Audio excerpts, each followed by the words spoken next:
জিনিসের দিকে মুখ ফিরানো। সালাতের অর্থ হচ্ছে নিকটবর্তী হওয়া, মুখ ঘুরানো, মুতাওয়াজ্জা হওয়া।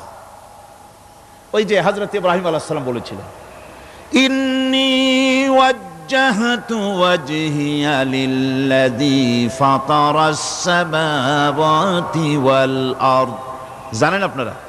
পড়েন, ইন্নী ওয়াজ্জাহতু ওয়াজহিয়া লিল্লাযী ফাতারাস সামাওয়াতি ওয়াল আরদা হানিফা ওয়া মা আনা মিনাল মুশরিকিন।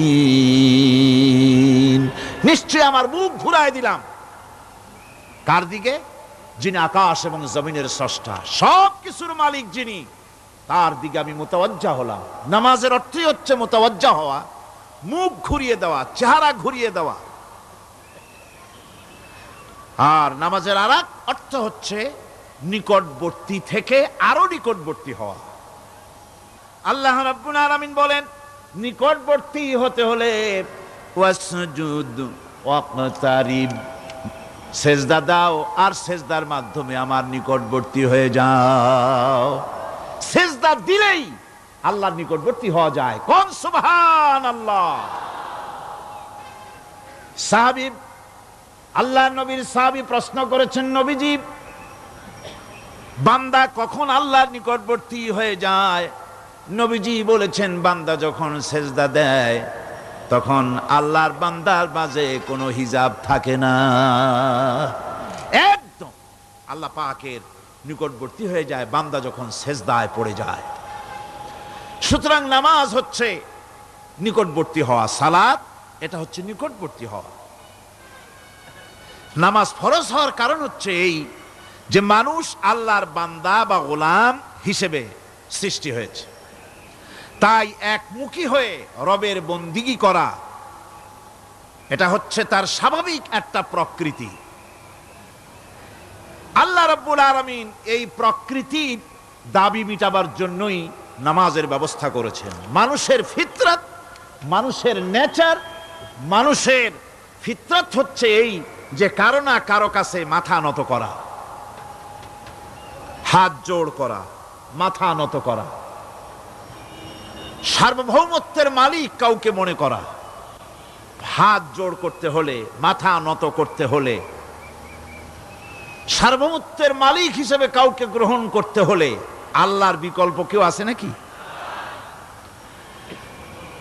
ইসলামের মূল দাওয়াতটা হলো ফিতরাত অনুযায়ী দাওয়াত দেওয়া হয়েছে, মানুষ যেন মাথা নত করে, গোলামি করে। এজন্য আল্লাহ রাব্বুল আলামিন বলেছেন যে আমি মানুষ এবং জিনকে সৃষ্টি করেছি, তার কারণটাই হলো মা খালাকতুল জিন্না ওয়াল ইনসা ইল্লা লিয়াবুদুন। মানুষ আর জিন জাতিকে সৃষ্টি করা হয়েছে ইবাদতের জন্য, গোলামির জন্য। ইবাদত আর গোলামি এটাই করতে হবে, গোলামি করতে হবে, দাসত্ব করতে হবে। আর এই দাসত্ব, আল্লাহর আনুগত্যই গোলামির দাওয়াত দিয়েছেন দুনিয়ার সব নবীরা। কোন নবী বলেন নাই যে আমার গোলামি করো। কেউ বলেছেন? বলেন জোরে, কেউ বলেছেন? আল্লাহ পাক বলেন, ওয়ালাকাদ বা'আসনা ফি কুল্লি উম্মাতির রাসূলা আন ইবুদুল্লাহা ওয়াজতানিবুত তাগুত। প্রত্যেক জাতির জন্য আমি রাসূল প্রেরণ করেছি, তারা মানুষকে দাওয়াত দিয়েছেন এই কথা বলে যে এক আল্লাহর গোলামি করো, তিনি ছাড়া কোনো ইলাহ নাই, আইন দাতা নাই, বিধান দাতা নাই, তার গোলামি, তার সামনে মাথা নত করে দাও। নামাজ হচ্ছে তাওহীদের অবশ্যম্ভাবী এক বহির্প্রকাশ।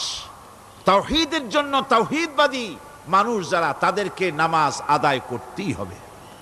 আকীদা বিশ্বাসের দিক থেকে তাওহীদ যদি হয় পুরা দ্বীনের মূল উৎস, তাহলে আমলের দিক থেকে নামাজ হচ্ছে পুরা দ্বীনের মূল ভিত্তি। নামাজ হচ্ছে আমলের মূল ভিত্তি, এর বাস্তবায়ন ছাড়া দ্বীন পূর্ণ হয় না। নামাজ মুমিনের কেবলমাত্র একটি উত্তম আমলই নয়, বরং নামাজ হচ্ছে ঈমানের মূল ভিত্তি। যার কাছে নামাজ নাই তার কাছে কিছুই নাই। রাসূল করিম সাল্লাল্লাহু আলাইহি ওয়াসাল্লাম বলেছেন, যে নামাজ যে ব্যক্তি পড়ে না, আল্লাহ পাকের সাথে তার কোনো সম্পর্ক বাকি থাকে না। সুতরাং এই নামাজটা হচ্ছে এই যে একমাত্র একাগ্র চিত্তে আদবের সাথে আল্লাহর সামনে রুজু হয়ে যাওয়া। কোরআনে কারীম বলছি, মুনিবিনা ইলাইহি ওয়াত্তাকুহু ওয়াকিমুস সালাতা ওয়া লা তাকুনু মিনাল মুশরিকিন। তোমরা আল্লাহর দিকে রুজু হয়ে যাও এবং তাকে ভয় করে অন্যায় কাজ থেকে বিরত থাকো, আর নামাজ কায়েম করো, মুশরিকদের অন্তর্ভুক্ত হয়ে যেও না। নামাজ কায়েম করা, নামাজের আদেশ কোরআনে কারীমের মধ্যে আল্লাহ পাক বহু জায়গায় করেছেন। ঈমানের পর নামাজই হচ্ছে সবচেয়ে বড় জরুরি। একজন মানুষ ঈমান আনলো, যেমন কালকে একজন ঈমান এনেছে, ঈমান আনার সাথে সাথে তার প্রথম কাজ কি বলুন? বলেন, প্রথম কাজ কি? ফজরের নামাজের আগে একজন ইসলাম কবুল করলেন, তার প্রথম দায়িত্ব নামাজকে আদায় করে দেওয়া, ফজরের নামাজ পড়াম। জোহরের আগেই কেউ ঈমান আনলো, তার প্রথম দায়িত্ব জোহরের নামাজ আদায় করা।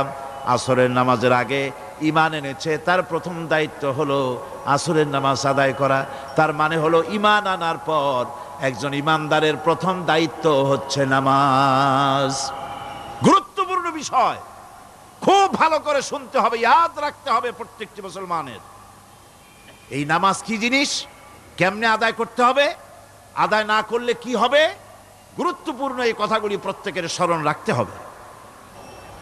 কিয়ামতের দিন মানুষ যে জাহান্নামে যাবে, জাহান্নামের জন্য, জাহান্নামে যে সব কারণে যাবে তার মধ্যে বড় কারণ কালকে বলেছিলাম, দেখি মনে আছে নাকি?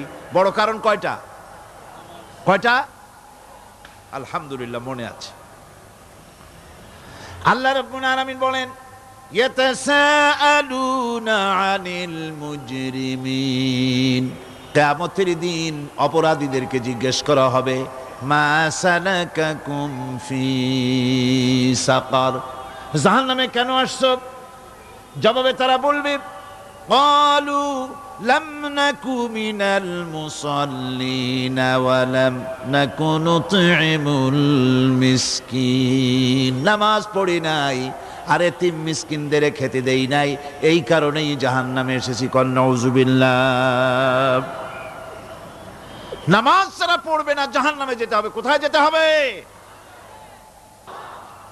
আকীদাগত দিক থেকে ঈমান হলো তাওহীদের স্বীকৃতি, আর আমলের দিক থেকে নামাজ হচ্ছে তাওহীদের বহিঃপ্রকাশ। আপনি মুসলমান তা প্রমাণ হবে নামাজ দিয়ে। নামাজহীন ঈমানের দাবি মূল্যহীন। যার নামাজ নাই তার ঈমানের দাবি করার কোনো মূল্যই নেই। অনেক এরকম কথা বলে, হুজুর আমি মানুষটা নিতান্ত খারাপ না, যাই মনে করেন, গ্রামে রাস্তা বানাইছি, ব্রিজ করে দিয়েছি, কালভার্ট করেছি, এতিম মিসকিনরে তাও মাঝে মধ্যে খাবার দেই, বিধবারে কাপড় চোপড় দেই, মানুষটা আমি নিতান্ত খারাপ না, তবে এই মাঝে মধ্যে একটু নামাজ পড়ি না, তাতে কি আমার ঈমান নষ্ট হয়েছে নাকি? আমি বলি, ভাই ঈমানই তো নাই, নষ্ট হবে কি? ঈমান থাকলে না নষ্ট হবে? ঈমান নাই। সুতরাং একজন মুসলমান যদি নামাজ না পড়ে, নিজেকে মুসলমান বলে দাবি করার কোনো হক তার নাই, দাবি করার অধিকার নাই। নামাজ হচ্ছে জিন্দেগি, নামাজটাই মূলত জিন্দেগি। নামাজটা কি? জিন্দেগি। আল্লাহ রাব্বুল আলামিন শিখাচ্ছেন, কুল ইন্না সালাতি ওয়া নুসুকি ওয়া মাহইয়ায়া ওয়া মামাতি লিল্লাহি রাব্বিল আলামিন। মুহাব্বতের সাথে সবাই পড়েন, কুল ইন্না সালাতি ওয়া নুসুকি ওয়া মাহইয়ায়া ওয়া মামাতি লিল্লাহি রাব্বিল আলামিন। বলো আমার নামাজ, বলো আমার নামাজ, আমার কোরবানি, আমার হায়াত, আমার মত সবকিছুই আল্লাহ রব্বুল আলামিনের জন্য নিবেদিত। আমার বেঁচে থাকা, আমার মরে যাওয়া সব আল্লাহর জন্য। সে আল্লাহ রব্বুল আলামিন, তার জন্য সবকিছু নিবেদিত করতে হবে। আল্লাহ পাকের গোলাম আমাদের বানিয়েছেন, আল্লাহ আমাদের গোলামি করা লাগবে। আর গোলামির নমুনা যাকাত দিয়া, হজ দিয়া, দান দিয়া, সদকা দিয়া, কোন জিনিস দিয়ে নামাজের মতো গোলামির উৎকৃষ্ট প্রমাণ বা নমুনা আর কিছুতে নাই। আমি যে গোলাম তার উৎকৃষ্ট প্রমাণ হচ্ছে নামাজ। নামাজেই একটা মানুষ গোলামির অনুভূতিতে তাকে নিয়ে যায়। বাদশাহ হোক, মন্ত্রী হোক, পীর হোক, মৌলানা হোক, মুহাদ্দিস হোক, বড় লোক হোক, গরিব হোক, পুরুষ হোক, নারী হোক, যাই হোক, নামাজে দাঁড়াইলো, একেবারে কান্ডারে ধরিয়া কানের কাছে হাত দিয়া, হাত দুটো বাঁধিয়া মাথা নিচের দিকে দিয়ে দাঁড়ায় গেল। কিসের মতো? আসামির মতো, গোলামের মতো। সুবহানাল্লাহ। এদিক ওদিক তাকাইতে পারবা না, চোখটা থাকবে সেজদা যেখানে দিবা সেখানে। তাকানো নিষেধ, সেজদার দিকে তাকাও। এরপরে যখন রুকুতে গেলেন, গোলামির নমুনা হয়ে গেল। গোলামের এরকম মাথা নিচু করে থাকতে হয় প্রভুর সামনে। গেলেন, রাজা, বাদশা, বড় লোক, সব অহংকার চূর্ণ হয়ে গেল। নাক আর কপাল দিয়া আমার মাবুদের দরবারে মাথাটা লাগাই দিলাম জমিনের উপরে। সুবহানাল্লাহ। আমি আমার ভাষায় বলি, আমি আমার ভাষায় কথাটা এভাবে বলি, এই জমিনটা যদি কাগজ হয় আর আমার নাকটার কপালটা যদি কলম হয়, তাহলে আমি যে গোলাম দৈনিক 5 বার আমার নাক আর কপাল দিয়া জমিন নামক কাগজের উপরে, দাস খতের উপরে দৈনিক 5 বার নাক আর কপাল দিয়া সই করে দেই, আল্লাহ আমি তোমার গোলাম, আর কারো গোলাম নই, আমি একমাত্র তোমার গোলাম। ঘুমের থেকে উঠে সেজদা দিয়ে বলি, দুপুরের সময় কাজ ফালাইয়া আর একবার বলি, বিকেল আসার আগেই আসরে আর একবার বলি, দিন যখন শেষ হয় আর একবার বলি, রাতে যখন শুতে যাই আর একবার সেজদা দিয়া ঘোষণা করি, মাবুদ আমি তোমার গোলাম। সুবহানাল্লাহ। নামাজ হচ্ছে ইসলামের গণ্ডির মধ্যে প্রবেশের প্রমাণ। কোরআনে কারীম বলছে, ফাইন তাবু ওয়া আকামুস সালাতা ওয়া আতাউজ যাকাতা ফাইখওয়ানুকুম ফিদ্দীন। সূরা তওবা এসেছে, তারা যদি তওবা করে আর নামাজ কায়েম করে, যাকাত যদি আদায় করে, তাহলে এখন তোমাদের সে দ্বীনি ভাই, এখন ভাই হয়ে গেল। একটু আগে ছিল কাফের, মুশরিক, এখন তোমার দ্বীনি ভাই। দ্বীনের গণ্ডির মধ্যে প্রবেশ করা, কলেমা পড়ার সাথে সাথেই নামাজ। নামাজ হচ্ছে দ্বীনের প্রধান গেট, দ্বীনের প্রধান তোরণ। দ্বীনের মধ্যে প্রবেশ করার জন্য এই গেট দিয়ে প্রবেশ করতে হবে। সুতরাং এই নামাজের এতই গুরুত্ব দেওয়া হয়েছে। ইসলাম যদি ক্ষমতায় আসে, আল্লাহ যেন এনে দেন, জোরে কোন আমিন। ইসলাম যদি ক্ষমতায় এসে যায়, রব্বুল আলামিন তাফসিরে মাহফিল, কোরআন সামনে নিয়া আশা করে তোমার দরবারে দোয়া করি, এই বিশাল জনসমুদ্রের দোয়া কবুল করো মাবুদ গো, এই বাংলাদেশকে ইসলামের দেশ বানাইয়া দাও। দেশটা যদি ইসলামের হয়ে যায়, আইন যদি আল্লাহর হয়, শাসন যদি সৎ লোকেরা করে, রব্বুল আলামিন কোরআন শরীফে বলেন, তাহলে তারা 4টা কাজ করবে। আল্লাযীনা মাক্কান্নাহুম ফিল আরদ আকামুস সালাতা ওয়া আতাউজ যাকাত ওয়া আমারু বিল মা'রুফি ওয়া নাহাউ আনিল মুনকার। মুমিনেরা ক্ষমতায় এসে প্রথম যে কাজটা করবে, প্রথমে ক্ষমতা এসেই নামাজ বাধ্যতামূলক করবে। প্রথম কি? ওয়াজ নসিহতে অনুরোধ করা হবে না, বাবাজিরা আল্লাহর রাস্তায় নামাজটা পড়ে না।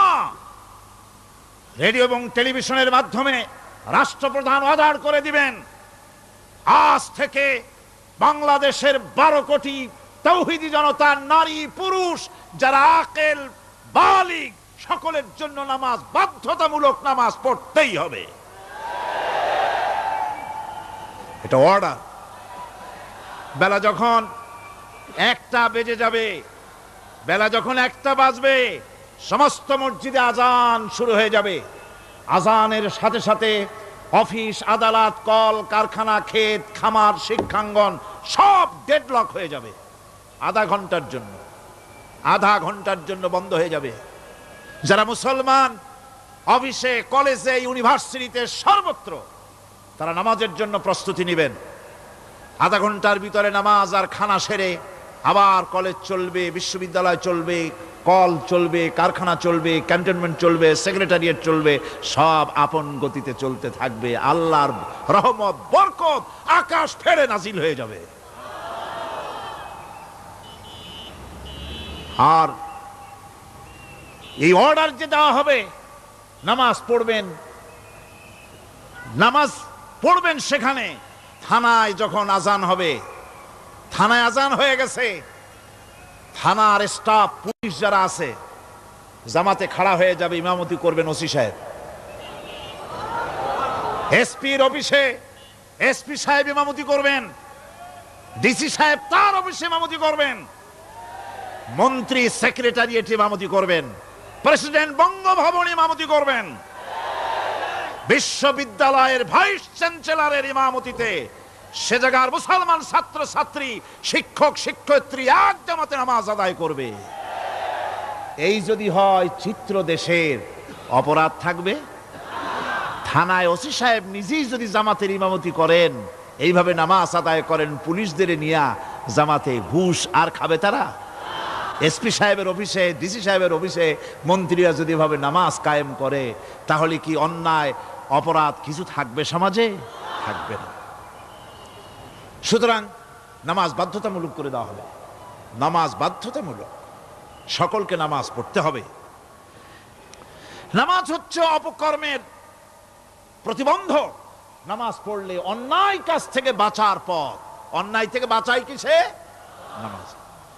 আল্লাহ রাব্বুল আলামিন বলেন, উতলু মা উহিয়া ইলাইকা মিনাল কিতাবি ওয়া কিমিস সালাম ইন্নাস সালাতা তানহা আনিল ফাহশাই ওয়াল মুনকার। হে নবী, এই কিতাব তেলাওয়াত করো, যা তোমার প্রতি অবতীর্ণ করা হয়েছে, এই কিতাব তেলাওয়াত করো আর নামাজকে প্রতিষ্ঠা করো। নিঃসন্দেহে নামাজ মানুষকে পাপাচার থেকে বাঁচায়া দেয়। অশ্লীলতা, পাপাচার থেকে মানুষকে বাঁচায় কে? জোরে চিল্লায় কোন কে? নামাজ। এই নামাজ মানুষকে অন্যায় কাজ থেকে বাঁচায় দেয়। নামাজ যে মানুষকে অন্যায় কাজ থেকে বাঁচায়, কেমনে বাঁচায়? আমরা যে নামাজ পড়ি, এই নামাজে তো আমাদেরকে অন্যায় কাজ থেকে বাঁচাইতে পারে না। নামাজি বহুত মানুষ আছে অন্যায় করে, করে কিনা কোন? না করে না? করে। নামাজি অথচ অন্যায় করে। আর আল্লাহ বলছেন নামাজিকে, নামাজ তাকে অশ্লীলতা থেকে ফিরায়। তাহলে কথা কারটা ঠিক? আল্লাহরটা। জোরে বলেন, কারটা ঠিক? অবশ্যই আমার আল্লাহর কথা হক। আমি ভুল করতেছি, আমি যেন কোথাও ভুল করতেছি, সামথিং ইজ রং, কোথাও যেন আমরা ভুল করে বসতেছি, সেই ভুলটা কি আমরা আবিষ্কার করতে চেষ্টা করবো ইনশাআল্লাহ। প্রথম যে কথাটা সেটা হচ্ছে এই যে আমরা যা নামাজে পড়ি আমরা তা বুঝি না। কথা ঠিক কিনা? আমি যদি এখন প্রশ্ন করি সামি আল্লাহু লিমান হামিদা অর্থ কি কোন, ফার্স্ট ডিভিশনে কয়েকটা লেটার নিয়ে ফেল করবেন এরকম লোক আছেন না নাই? সুবহান রাব্বিয়াল আলা অর্থ কি জানি না, সুবহান রাব্বিয়াল আযীমের অর্থ কি জানি না, দোয়া কুনুত অর্থ কি জানি না, তাশাহুদ অর্থ কি জানি না, সূরা ফাতিহার অর্থ কি জানি না, এমন কি উযুর মধ্যে কয়টা ফরজ তাও অনেকের জানা নাই। কথা কি বেশি বললাম না ঠিক বলছি? একজনে জিজ্ঞেস করলো, মিয়া উযুতে কয় ফরজ? কয় হুজুর কি মনে করেন এটা বুঝি জানি না, এটা তো সাধারণ ব্যাপার, বলেন না কয় ফরজ? কয় উযুতে তো 17 ফরজ। কি কি? কয় হাত ধোয়া, পাও ধোয়া, মুখ ধোয়া, নাক ধোয়া, চোখ ধোয়া, জিহ্বা ধোয়া, মাথা ধোয়া। বলতে বলতে গুনে দেখা গেল প্রায় 19টার মতো বলছে। বলা হলো, মিয়া বললেন আপনি উযুতে ফরজ 17টা, কইলেন আপনি 19টা। কয় হুজুর জানি আরো, বলি না আপনাদের ভয়তে। উযু জানে না, নামাজ জানে না, তাকে এই নামাজ কেমনে ফিরাবে অন্যায় কাজ থেকে? কথা বুঝতে পেরেছেন? নামাজে আল্লাহু আকবার বললাম, এরপরে সানা পড়লাম, তারপরে সূরা ফাতিহা পড়লাম। সূরা ফাতিহার ভিতরে যে সমস্ত কথাগুলি বললাম সেই কথাগুলি বুঝি না, কি বলেছি তাও জানি না।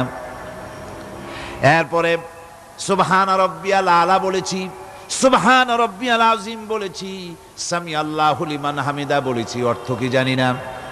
আল্লাহ তা শুনতে পান, যে ব্যক্তি আল্লাহর প্রশংসা করেন তিনি তা শুনতে পান।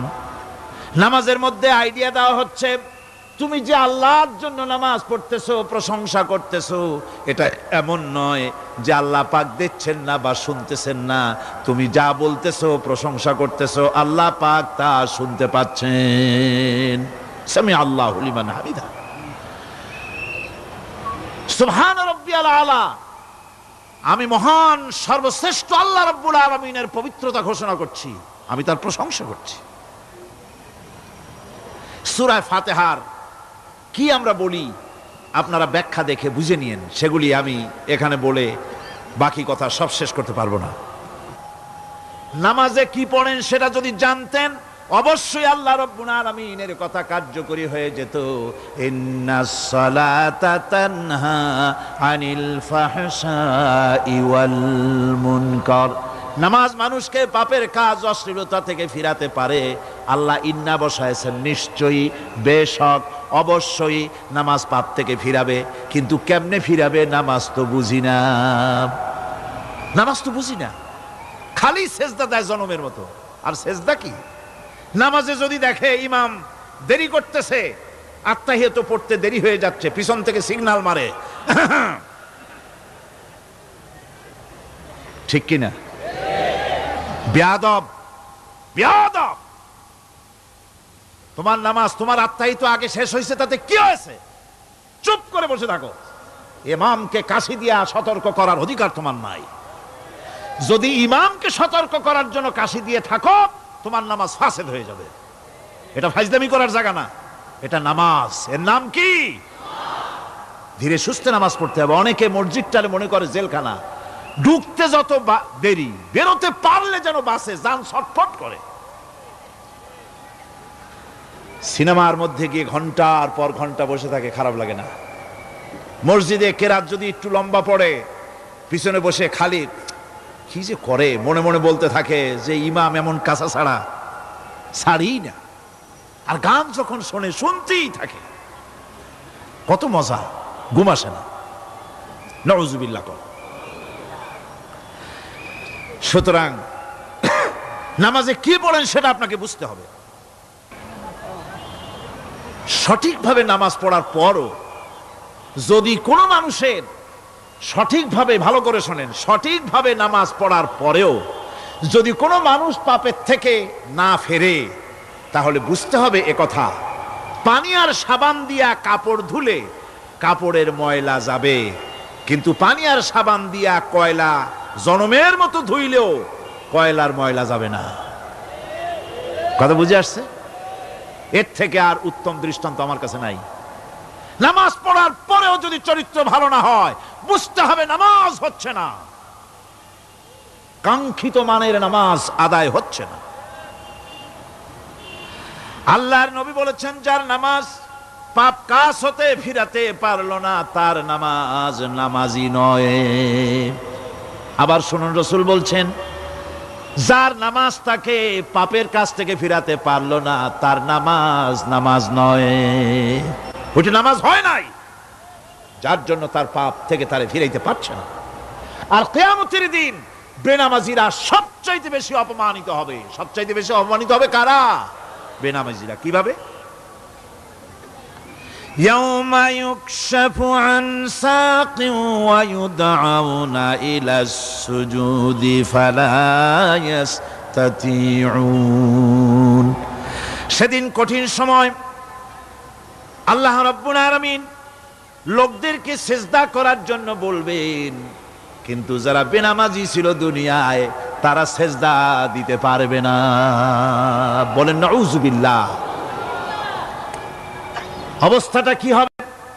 খাশিআতান আবসারুহুম তারহাকুহুম যিল্লাহ তাদের দৃষ্টি নিচু হবে, লাঞ্ছনা এবং অপমান তাদের উপরে চেপে বসবে, সেজদা দিতে পারবে না। আল্লাহ আমাদেরকে ক্ষমা করুন। কিয়ামতের দিন হযরত আদম আলাইহিস সালাম থেকে শুরু করে পৃথিবীর সমস্ত মানুষের সামনে আল্লাহ রাব্বুল আলামিন সেজদা করার জন্য অর্ডার করবেন। যারা নাকি বেনামাজি, ওরা আল্লাহর দরবারে সেদিন সেজদা দিতে পারবে না, লাঞ্ছিত অপমানিত হবে। যারা কোন নাউজুবিল্লাহ।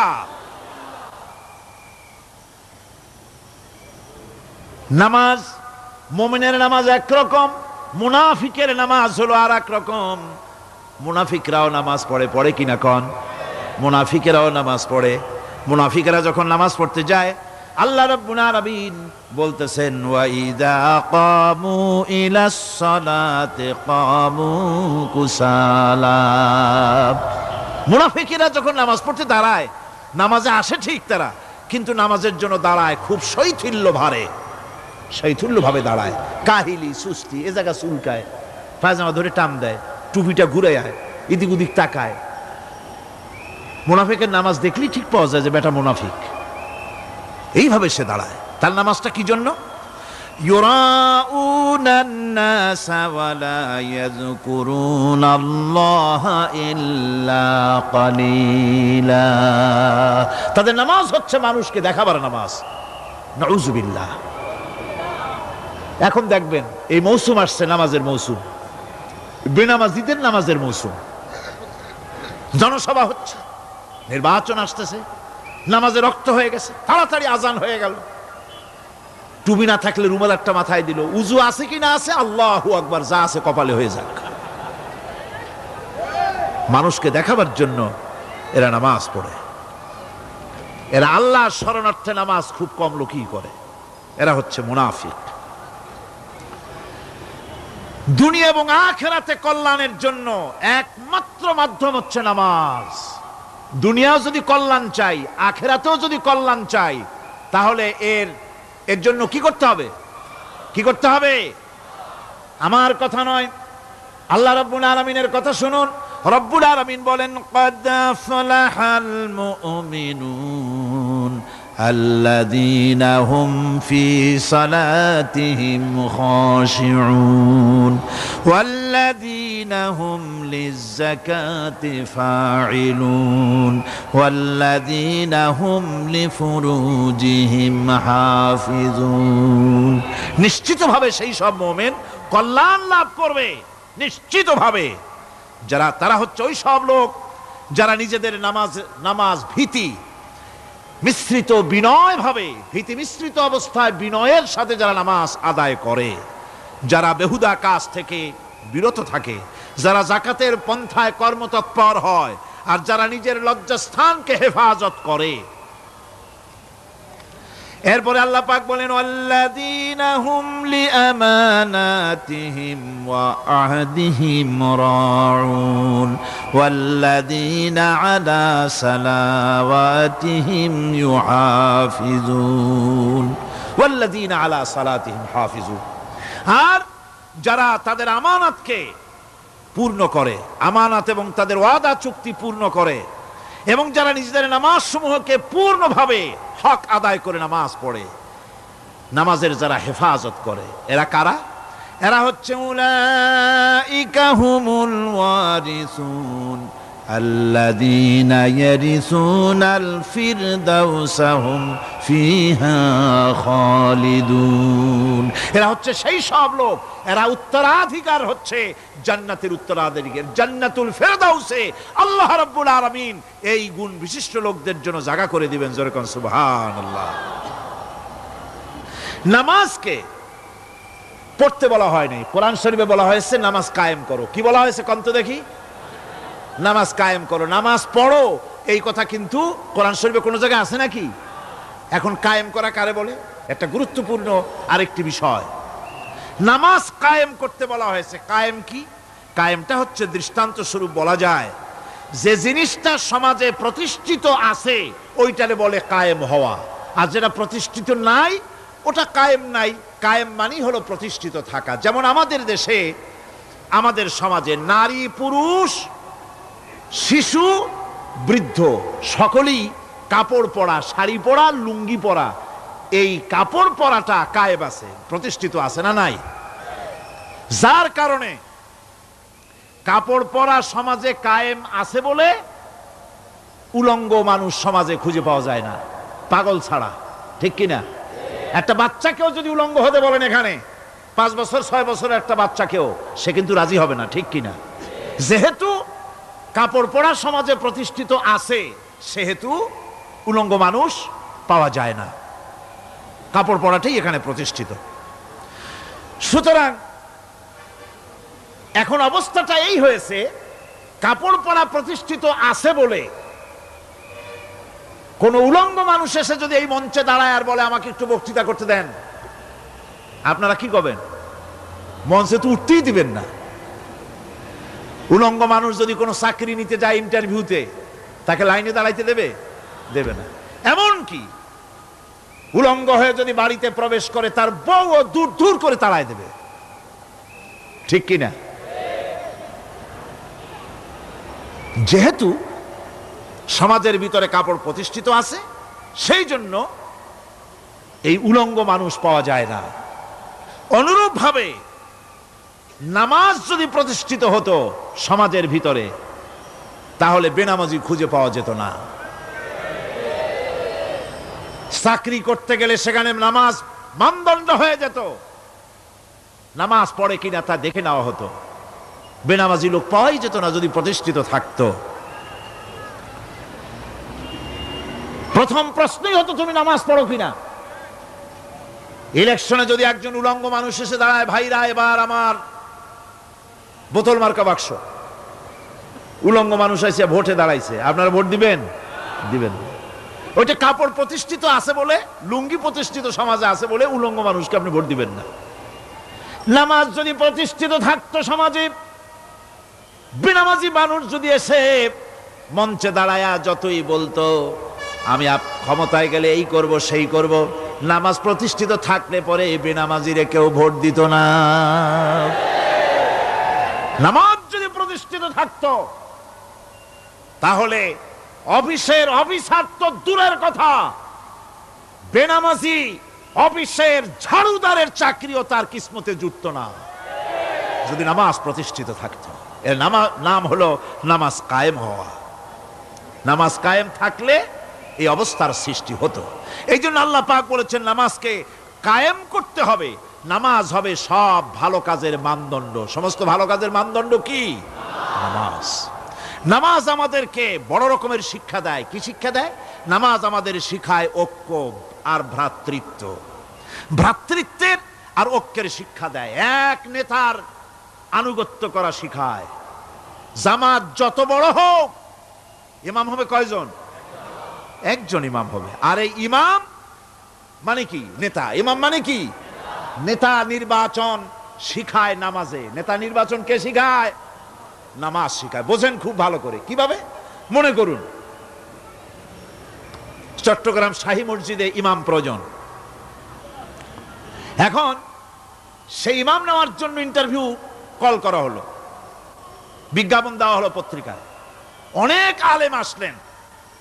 ইন্টারভিউ বোর্ডে যারা বসলেন, তারা ইন্টারভিউটা কিভাবে নেবেন? যার মাথার চুল লম্বা বেশি তার ইমামতি দেওয়া হবে, যার লুঙ্গিটা পায়ের গিরার তলে তারে দেওয়া হবে, যার মোষটা মুখের মধ্যে গিয়া ঢুকছে, হাসি দিলে বুঝাই যায় না হাসে না কান্দে, তারে দিবে। দাড়িগুলা কামাইছে তারে দেবে। সিগারেট খায়, বা অবশ্য চট্টগ্রাম আর সিলেটে সিগারেটের ফতোয়া ভিন্ন রকম। বরিশালে আমি যেখানে জন্মগ্রহণ করেছি, আমার এলাকায় কোনো আলেম যদি সিগারেট খায়, মসজিদের ইমাম তো ভালো, মসজিদ ঝাড়ু দিতেও ঢুকতে দেবে না মসজিদে। এটা এই এলাকার এক রকমের কায়দা। আমি এটার ব্যাপারে কথা নাইবা বললাম। তো আপনারা খুঁজে দেখবেন সে সিনেমা দেখে নাকি, মিথ্যা কথা বলে নাকি, বউ পর্দায় থাকে নাকি। এগুলি মাইক্রোস্কোপ যন্ত্র দিয়ে ইমামের মাথা থেকে পা পর্যন্ত দেখবেন কিনা কন? আচ্ছা এবার কন তো দেখি, এই ইমাম সাহেব ইমামতি করবে কতজন লোকের? 500, 1000। শাহী মসজিদে ধরেন 5000 লোক হইল। 5000 লোক, 5000 লোকের ইমাম নির্বাচনের সময় পা থেকে শুরু করে মাথা পর্যন্ত দেখেন, এমনকি বউ পর্যন্ত। বৌমনি আনিয়ে দেখেন না, পর্দায় থাকে কিনা এইটা আপনারা দেখেন, ঠিক কিনা? এ খবরটা নেন। 5,000 লোকের একটা ইমাম বানাতে গিয়ে মাইক্রোস্কোপ যন্ত্র দিয়ে দেখেন মোষ কেমন, দাড়ি কেমন, চুল কেমন, পাও কেমন, হাত কেমন, হাতে নখ লম্বা কিনা, দাঁতে ছাতা কিনা, বউ পর্দায় থাকে কিনা, মিথ্যা কথা কয় কিনা, এত দেখেন। আর যখন নির্বাচন আসে তখন 2.5 থেকে 3 লক্ষ মানুষের জন্য একজন এমপি নির্বাচিত হয়। সেই ইমামকে বাছাই করার জন্য নামাজ পড়ে কিনা, জিনাকার কিনা, মদখোর কিনা, সুদখোর কিনা, ঘুষখোর কিনা, বদমাশ কিনা বাছাই করা হয় না।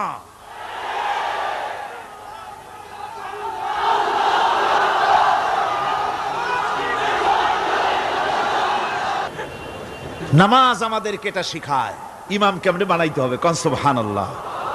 নামাজ ঐক্য শিখায়, নামাজ ভ্রাতৃত্ব শিখায়, নামাজ পারস্পরিক মহব্বত শিখায়, নামাজ নেতা কেমন হওয়া উচিত, নেতা নির্বাচন শিখায়। আবার নেতা ভুল করলে তার ভুল বলা যাবে না, এরকম হতে পারবে না। নামাজের ভিতরে ইমাম যদি ভুল করলেন, আপনি লোকমা দিবেন, সুবহানাল্লাহ, আল্লাহু আকবার বলবেন। যদি তিনি সংশোধন না হলেন আবার দেন, তাতেও সংশোধন হলো না আবার দেন। 3 বার লোকমা দেওয়ার পর যদি ভুল সংশোধন না করে নামাজ ছেড়ে দেন, ইমামকে বের করে দেন, নতুন ইমাম নিয়োগ করে। যারা ক্ষমতায় যাবে, আপনি রাষ্ট্রের ইমাম যারে বানাবেন, সেই রাষ্ট্রীয় ইমাম যদি জনগণের ইচ্ছার বিরুদ্ধে যদি চলে, 1 বার লোকমান দেন, 2 বার লোকমান দেন, 3 বার দেন, তারপরেও যদি না নামে, ঘাট ধরে নামে না। নামাজ আপনাকে নেতা নির্বাচন, নেতাকে প্রতিষ্ঠিত রাখা, নেতার আনুগত্য আপনাকে শেখায়। নামাজ লাইন সোজা করে দাঁড়াতে হবে। লাইন যদি বাঁকা করেন, আপনার কলজেটা ওরকম বাঁকা হয়ে যাবে। কোন নাউযুবিল্লাহ। নামাজের কাতারে যার কারণে নামাজের কাতার বাঁকা হবে, পুরা কাতারের জন্য আল্লাহর কাছে ওই লোকটা দায়ী হয়ে যাবে। নামাজ শৃঙ্খলা শিখায়। সুবহানাল্লাহ কইতে ইচ্ছা করে না? নামাজ শৃঙ্খলা শিখায়, শৃঙ্খলা বোধ শিখায়, সোজা হয়ে দাঁড়ায়। তারপরে ঐক্য এবং মহব্বত শিখায়। নামাজের ভিতরে যখন দাঁড়ায় গেলেন, আমির দাঁড়ালো, ফকির দাঁড়ালো, মন্ত্রী দাঁড়ালো, তার ড্রাইভারও দাঁড়ায় গেল, একই কাতারে দাঁড়ায় গেছে। নামাজ পড়তে গিয়ে ড্রাইভারের পাও গিয়ে লেগেছে মন্ত্রীর গায়ে। নামাজ শেষ হওয়ার পর মন্ত্রীর বাবার ক্ষমতা নাই এ কথা বলার যে, বেটা ড্রাইভার সলিমুদ্দি, তোর পাও লেগেছে আমার পায়ে, তোর চাকরি সুদ্ধা দোজকে পাঠায় দেব। পারবে বলতে? পারবে না। মিয়া মন্ত্রী সাহেব, এটা তোমার সেক্রেটারিয়েট না, এটা আল্লাহর ঘর। এটা কার ঘর? এক হি সব মে খড়ে হো গয়ে মাহমুদ ও আয়াজ, এক হি সব মে খড়ে হো গয়ে महमूद आयाज, न कोई बंदा रहा न कोई बंदा नवाज। একই কাতারে দাঁড়িয়ে গেছে সম্রাট মাহমুদ আর চাকর আয়াজ। এখন সম্রাট মাহমুদও নাই, চাকর আয়াজও নাই, সম্রাট আর চাকর দুজনই আল্লাহ পাকের গোলাম হয়ে গিয়েছে। তুমি মসজিদে এসেছো, তুমি আল্লাহর গোলাম। কার গোলাম? আল্লাহ পাকের গোলাম। এই জিনিস শিখায় নামাজ। নামাজ শিখায় মানুষকে পাঞ্চুয়ালিটি, নিয়মানুবর্তিতা, সময়ের জ্ঞান শিখায় নামাজ। নামাজ মানুষে কি শিখায়? আল্লাহ রাব্বুল আলামিন বলছেন, ইন্নাস সালাতা কানাত আলাল মুমিনিনা কিতাবাম মাওকুতা।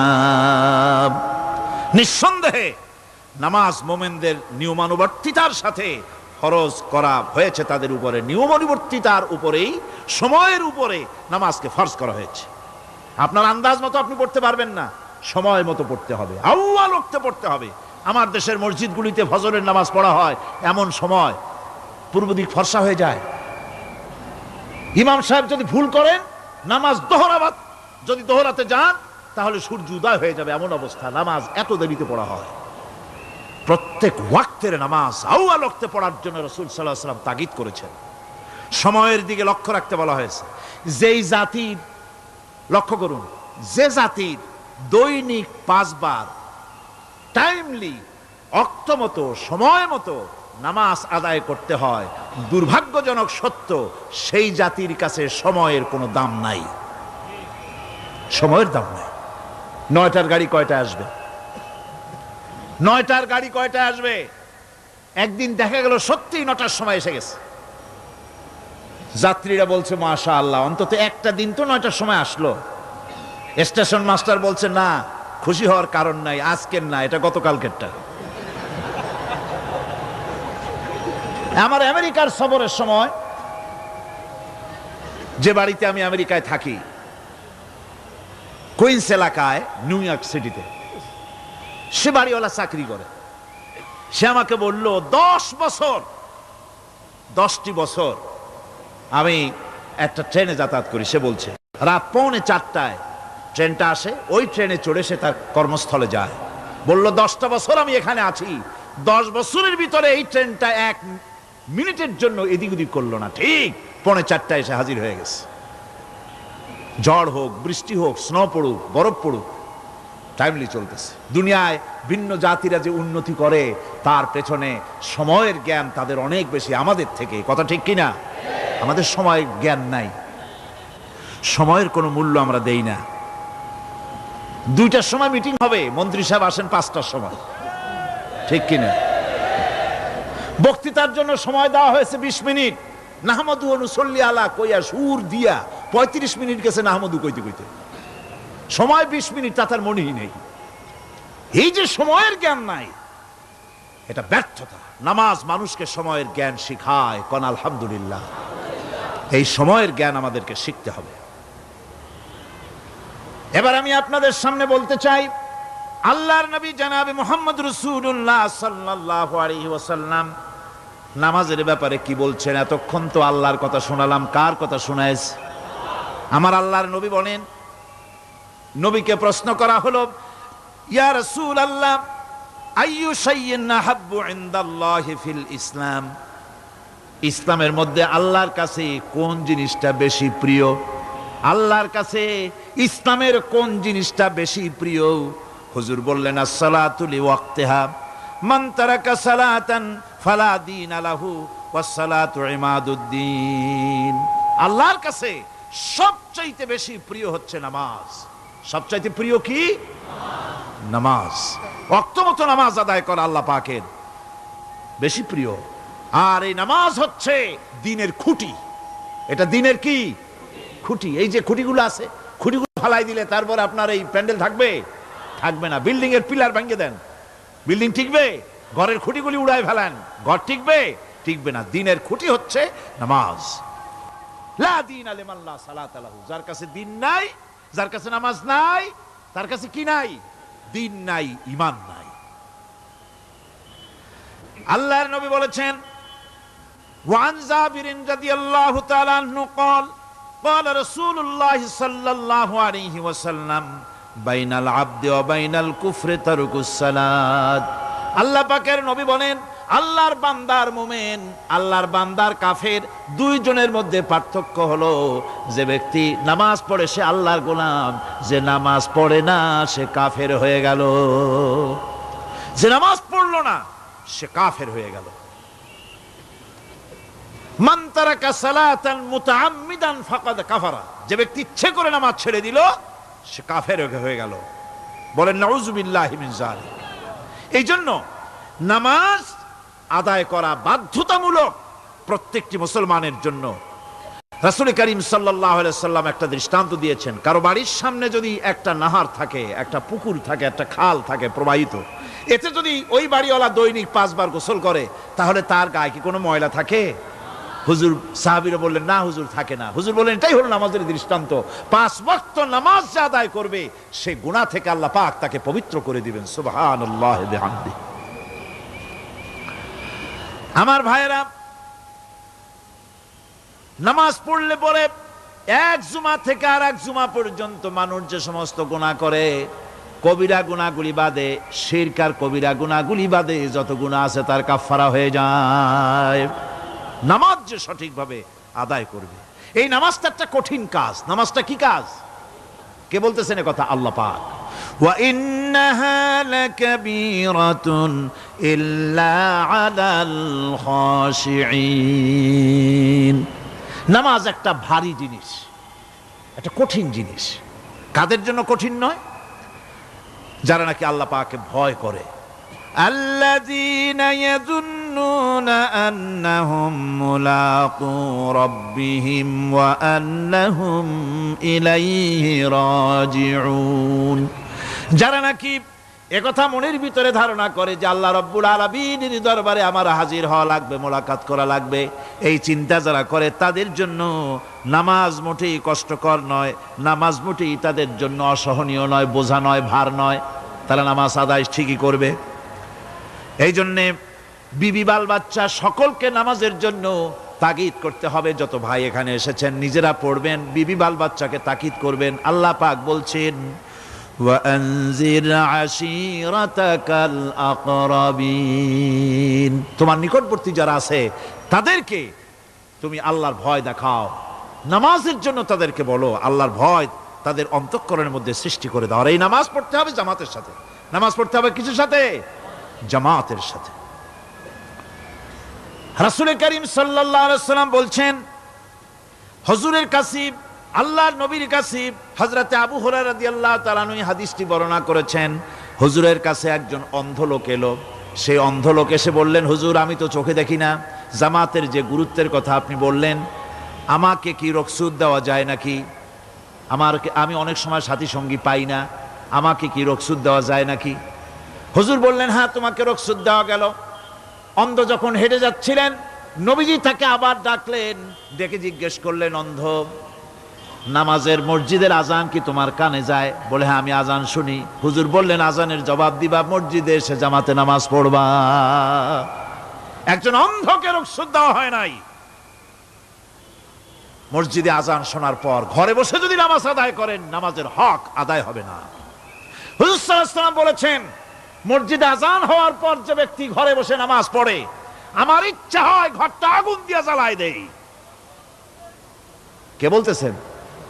রাহমাতুল লিল আলামিন বলতেছেন। রাহমাতুল লিল আলামিন বলতেছেন, ঘরের মধ্যে যদি মেয়ে লোক আর বাচ্চারা যদি না থাকতো, তাহলে আমার ইচ্ছা হয় আমি বলি আগুন দিয়ে ঘরটারে জ্বালায় দাও। এই ঘরের মহব্বতেই তো সে বাইর হয় না। নামাজের এত বড় গুরুত্ব দেওয়া হয়েছে। আমার বন্ধুগণ, এই নামাজের জামাতি আল্লাহর নবী জীবনের শেষ নামাজ জামাতে আদায় করেছেন। জীবনের শেষ নামাজটাও জামাতে আদায় করলেন। তখন তার এমন অবস্থা, এত অসুস্থ, দাঁড়াতে পারেন না, হাঁটতে পারেন না। দুইজন সাহাবীর কাঁধের উপরে ভর করে তারপরে বহু কষ্ট করে মসজিদে গিয়ে নামাজ আদায় করেছেন। খুতবা দিয়েছেন। বললেন, খুতবা দিতে গিয়ে বললেন, আজ থেকে মসজিদে নববীর চতুর্দিকের সকলের দরজা বন্ধ হয়ে যাবে, শুধু আবু বকরের দরজাটা খোলা থাকবে। আল্লাহর নবী বললেন, আল্লাহ রাব্বুল আলামিন এই পৃথিবীতে তার এক বান্দাকে জাগতিক সব সম্পদ দিতে চেয়েছিলেন, কিন্তু সে বান্দা সব জাগতিক সম্পদকে উপেক্ষা করে মাবুদের সঙ্গে দেখা করা বেশি জরুরি, বেশি পছন্দ মনে করেছেন। এতটুকুন কথা নবীজি বললেন, কেউ কিছু বুঝলো না। হযরতে আবু বকর রাদিয়াল্লাহু তাআলা আনহু হুজুরের এই কথা শুনে কাঁদতে কাঁদতে তিনি অস্থির হয়ে যাচ্ছেন। সাহাবীরা চিন্তা করলেন, হুজুর কার না কার কথা বলেছেন, তাতে কান্নার কি আছে? বয়োবৃদ্ধ, জ্ঞান বৃদ্ধ হযরতে আবু বকর রাদিয়াল্লাহু তাআলা আনহু বুঝতে পেরেছেন, এই পৃথিবীর সব সম্পদ তো আল্লাহ হুজুরকেই দিতে চেয়েছিলেন। তিনি সমস্ত সম্পদকে উপেক্ষা করে তার মাবুদের সঙ্গে দেখা করার জন্য প্রস্তুতি নিয়েছেন। তার মানে হলো আল্লাহর নবীর বিদায় হয়ে যাবেন, আমরা নবী থেকে এতিম হয়ে যাব। নবীজি ঘরের মধ্যে প্রবেশ করলেন, প্রচন্ড জ্বর এলো। এই প্রচন্ড জ্বর নিয়ে তিনি শুয়ে আছেন, কখনো বেহুশ কখনো হুশ। এর মধ্যে এশার আজান হয়ে গেল। সাহাবীরা বহুক্ষণ অপেক্ষা করে হযরত আবু বকরের ইমামতিতে নামাজ শুরু করলেন। হুজুরের হুশ এলো, প্রশ্ন করলেন, আয়েশা রে এখন কোন সময়? হযরত আয়েশা বলেন, ইয়া রাসূলুল্লাহি, মসজিদে নববীতে নামাজ শুরু হয়ে গেছে। সাহাবীরা অনেকক্ষণ অপেক্ষা করে আমার বাবার ইমামতিতে। নামাজ পড়তেছে সবাই, কিন্তু সাহাবীরা কেঁদে কেঁদে নামাজের মধ্যেই কাঁদতে কাঁদতে অস্থির হয়ে যাচ্ছে। তাদের মনের ধারণা হয়েছে নবীজির পেছনে নামাজ পড়ার কিসমত থেকে তারা মাহরুম হয়ে গেল। নবীজি বলেন, আয়েশা দরজা খুলে দাও আর আমার মাথাটা একটু উঁচু করে ধরো, আমি একটু নামাজের দৃশ্যটা দেখি। দরজা খুলে দেওয়া হলো, নবীজির মাথা উঁচু করে ধরা হলো। নামাজের জামাতের দৃশ্য দেখে নবীজি আবার শুয়ে পড়লেন। হযরতে মা আয়েশা লক্ষ্য করে দেখেন নবীজির দুই চোখের কোনা দিয়া পানি পড়তেছে। মা আয়েশা জিজ্ঞেস করেন, ইয়া রাসূলুল্লাহ, হে নামাজের দৃশ্য দেখে চোখে কেন পানি এলো? হুজুর বলেন, আয়েশা রে, এটা কোনো দুঃখের পানি নয়, এটা তৃপ্তির পানি। এই যে জামাত নামাজ পড়তেছে লোকেরা, এই জামাত কায়েমের জন্য তায়েফের ময়দানে অনেক রক্ত আমার ঝরেছে। উহুদের ময়দানে দান্দান মুবারক শহীদ হয়েছে, সাহাবায়ে কেরাম জীবন দিয়েছে। এই যে জামাত আমি দেখতে পেলাম, ভবিষ্যতের একটা ছবি যেন চোখে ধরা পড়লো। আমার মনে হলো কিয়ামত পর্যন্ত এই পৃথিবীতে আমার যত উম্মত আসবে তারা এইভাবে করে জামাতে নামাজ আদায় করবে। নবীজি মাথার কাছে মালাকুল মউত যখন এসে গেছেন, আমার ভাইরা, এই পৃথিবীতে যত নবীরা এসেছিলেন মৃত্যুর সময় সমস্ত নবীরা শেষ কথা যেটা বলেছেন, হাদিস, সমস্ত নবীরা উম্মতের জন্য মৃত্যুর মুহূর্তে শেষ কথা যেটা বলেছেন সেটা হলো আসসালাত, আসসালাত, নামাজ, নামাজ। আমার নবী যখন বিদায় হয়ে যান, বিদায় মুহূর্তে মেয়ের কথা বললেন না, কলিজার টুকরা নাতির কথা বললেন না, জামাইয়ের কথা বললেন না, স্ত্রীর কথা বললেন না, মৃত্যুর সময় শেষ কথা বললেন আসসালাত, আসসালাত ওয়া মা মালাকাত আইমানুকুম, নামাজ, নামাজ, আমার উম্মতেরা নামাজ, আমার উম্মতেরা নামাজ ছেড়ে দিও না, নামাজ। যেই নবী উম্মতের জন্য এত কাঁদলেন, নামাজের জন্য এত কথা বলে গেলেন, আল্লাহ রাব্বুল আলামিন নামাজের জন্য এত নির্দেশ করলেন, নবীজি ইন্তেকালের সময় নামাজের কথা বলে দিলেন, সেই মুসলমান আজ নামাজ আদায় করে না, নামাজ পড়ে তো নামাজ শুদ্ধ হয় না। হযরতে হুযায়ফা রাদিয়াল্লাহু তাআলা আনহু তিনি একবার ইয়েমেন সফর করেছিলেন, এক মসজিদে নামাজ পড়লেন, একজনকে তিনি নামাজ পড়তে দেখলেন, নামাজ পড়তে দেখে তিনি অপেক্ষা করলেন, লোকটার নামাজ হয়ে যাওয়ার পর তিনি প্রশ্ন করলেন, আল্লাহর বান্দা, তুমি কতদিন এরকমের নামাজ পড়তেছ? তিনি বললেন, প্রায় 40 বছর তো হবে আমি এরকম নামাজ পড়তেছি। হযরতে হুযায়ফা বলেন, তুমি কি আমারে চেনো? কয়, না, চিনি না। হযরত হুযায়ফা বললেন, আল্লাহর বান্দা শোনো, আমি হচ্ছি আল্লাহর নবী মুহাম্মদুর রাসূলুল্লাহ সাল্লাল্লাহু আলাইহি সাল্লামের সাহাবী হুযায়ফা। ও আল্লাহর বান্দা, তুমি যেভাবে নামাজ পড়েছো এই রকম যদি 40 বছর নামাজ পড়ে থাকো, আল্লাহর কসম করে বলি, নবীজি যে নামাজ শিখাইছেন তোমার সে নামাজ হয় নাই, রাসূলুল্লাহর নামাজ হয় নাই। নামাজ পড়লেই হবে না, রাসূলুল্লাহ বলেছেন, সাল্লু কামা রাআইতুমুনি উসাল্লি, নামাজ পড়ো সেইভাবে যেভাবে আমারে পড়তে দেখো। বিশ্বাস করুন ভাইরা, নামাজ যদি না হয়, হরতাল করিয়া, মিছিল করিয়া, বিক্ষোভ করিয়া, যে কোনো আন্দোলন করে ইসলামকে বিজয়ী করা যাবে না যতক্ষণ পর্যন্ত নামাজ সহি না হবে। নামাজ হচ্ছে ফাউন্ডেশন, নামাজ নাই কিচ্ছু নাই। ঠুকঠাক করে দুইটা সেজদা দিয়ে উঠে যাবেন, আপনার ইসলামী আন্দোলনের 4 পয়সার দাম নাই। নামাজ আগে, জিহাদের ময়দানেও নামাজ, যেখানে আছেন ওখানেই নামাজ পড়তে হবে, আর তা পড়তে হবে আদবের সাথে, মুহাব্বতের সাথে। আপনারা বিরক্ত হচ্ছেন না তো?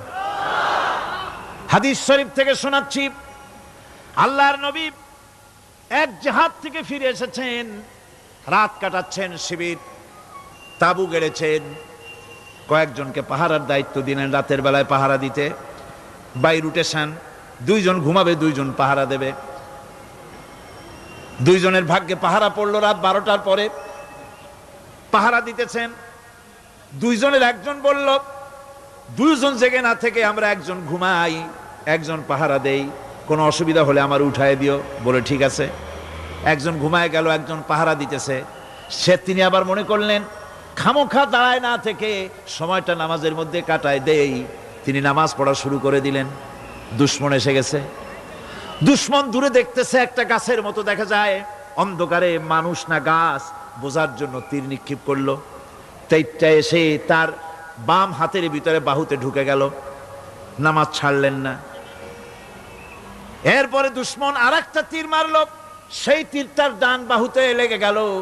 সাহাবী তাড়াতাড়ি রুকুতে গিয়ে নামাজ আদায় করলেন।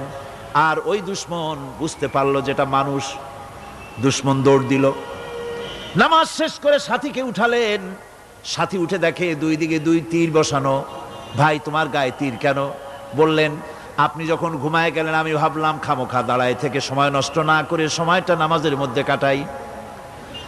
নামাজ পড়তেছিলাম, তীর আসলো বাম দিকে, কিন্তু নামাজে এত মজা পাচ্ছিলাম তেলাওয়াতে, তীর ঢুকেছে আমি খেয়াল করি নাই। আবার আর একটা তীর ঢুকেছে আমি খেয়াল করি নাই। দ্বিতীয় তীরটা যখন ঢুকলো মনে মনে ভাবলাম তৃতীয় আর একটা তীর এসে যদি আমার বুকের মধ্যে ঢুকে যায় আর আমি যদি শহীদ হয়ে যাই, নবীজি আক্রান্ত হয়ে যাবেন, এই চিন্তা না আসলে জীবন গেলেও নামাজ ছেড়ে দিতাম না। আবার জীবনটা গেলেও নামাজ ছেড়ে দিতাম না, এত মজা লাগতেছিল। নামাজ, নামাজ, এই নামাজ হচ্ছে মুসলমানদের সবচেয়ে বড় জিনিস। নামাজ হয় না, নামাজ যত পড়া হয় অধিকাংশ নামাজ হয় না। নামাজের ভিতরে তাদিল আর কাম, তাদিল করা ওয়াজিব। যতক্ষণ দাঁড়িয়ে থাকবেন, রুকুতে থাকবেন, যতক্ষণ দাঁড়ায় থাকবেন ততক্ষণ অন্তত এক তাসবিহ পরিমাণ তো বটেই। যদি তা না হয়, রুকুত থেকে দাঁড়ালেন, সেজদায় চলে গেলেন, ওয়াজিব তরক হলো। সো সেজদা দিলেন না, নামাজ ফাসেদ হয়ে গেল, নষ্ট হয়ে গেল নামাজ। এটা পাগলামি না। নামাজ সহিভাবে আদায় করতে হবে। নামাজ থেকে দাঁড়াবেন, রুকুত থেকে দাঁড়ায় গেলেন, বলবেন রব্বানা লাকাল হামদ। কোন রব্বানা লাকাল হামদ হামদান কাসীরান তাইয়িবান মুবারাকান ফিহি। একজন সাহাবী এই দোয়াটা পড়ছিলেন। নামাজ শেষ করে আল্লাহর নবী প্রশ্ন করলেন, নামাজের ভিতরে অতিরিক্ত এই কথাগুলি কে বলেছো? সাহাবী ভয় পেয়ে গেলেন। ভয় ভয় তিনি বললেন, হুজুর আমি বলেছি। হুজুর বললেন, তুমি জানো না আমি নবী, তুমি নবী না, আমি যা দেখি তুমি দেখতে পাও না। তুমি যখন এই দোয়াটা পড়তেছিলে আমি লক্ষ্য করেছিলাম আল্লাহর রহমতের ফেরেশতারা প্রতিযোগিতা করতেছিল তোমার আমল নামায় কে কত বেশি নেকি লিখবে। রুকুতে দাঁড়ায়া এটা পড়বেন। সেজদায় চলে যাবেন, দুই সেজদার মাঝখানে ততক্ষণ বসে থাকবেন যতক্ষণ একটা সেজদার ভিতরে ছিলেন। পড়বেন আল্লাহুম্মা গফিরলি ওয়ারহামনি ওয়াহদিনি ওয়াফিনি ওয়ারজুকনি। নামাজের মধ্যে দোয়া করতেছেন, আল্লাহ আমারে ক্ষমা করে দাও। সব দোয়া সব হুজুরের। আমাকে ক্ষমা করো, আমাকে হেদায়েত দাও, আমাকে সুস্থ করো, আমাকে রহম করো, আমাকে রিজিক দাও। কাউ সুবহানাল্লাহ। নামাজের ভিতরে দোয়া কবুলের সময়, নামাজের সেজদার ভিতরে দোয়া কবুল হয়। এইভাবে করে রাসূল করিম সাল্লাল্লাহু আলাইহি ওয়াসাল্লামের নামাজটা কেমন হাক্কানি উলামাদের কাছ থেকে জেনে নেবেন। যেহেতু হুজুর বলেছেন সাল্লু কামা রাআইতুমুনি উসাল্লি, নামাজ পড়ো সেইভাবে যেভাবে আমাকে পড়তে দেখো। নামাজের ভিতরে একাগ্রতা লাগবে, ভালোবাসা লাগবে, ভয় লাগবে, মুহাব্বত লাগবে। পরিপূর্ণ সময় নিয়ে শান্তিপূর্ণভাবে নামাজ পড়তে হবে। আর যত তাড়াহুড়া সব হচ্ছে নামাজের মধ্যে, ঠিক কিনা ভাইরা? রাসূল করিম সাল্লাল্লাহু আলাইহি ওয়াসাল্লামের যে নামাজ, হুজুর যেভাবে নামাজ পড়েছেন হাদিসে যা পাওয়া যায়, হাদিসে বুখারীতে সব আছে, দেখে নেবেন, সেইভাবে নামাজটা আদায় করে নেবেন। কিয়ামতের দিন আল্লাহ রাব্বুল আলামিন সর্বপ্রথম বান্দাকে প্রশ্ন করবেন কি? বুখারী শরীফে এসেছে, আন আবি হুরায়রা রাদিয়াল্লাহু তাআলা قال سمعت رسول الله صلى الله عليه وسلم يقول إنما يحاسب به العبد يوم القيامة من عمله صلاته। বুখারী শরীফের হাদিস। আল্লাহ রাব্বুল আলামিনের নবী বলেন, হযরত আবু হুরায়রা হাদিস খানা বর্ণনা করেছেন, তিনি বলেন যে আমি রাসূলের মুখে শুনেছি কিয়ামতের দিন আল্লাহ রাব্বুল আলামিন সর্বপ্রথম তার বান্দার কাছে প্রশ্ন করবেন, বান্দা নামাজ আদায় করেছিলি কিনা? নামাজ সর্বপ্রথম প্রশ্ন। যেরকম সর্বপ্রথম প্রশ্নটা কি? নামাজ। এই নামাজ আপনার বাচ্চাদেরকে যখন 7 বছর বয়স হবে নামাজের হুকুম করবেন।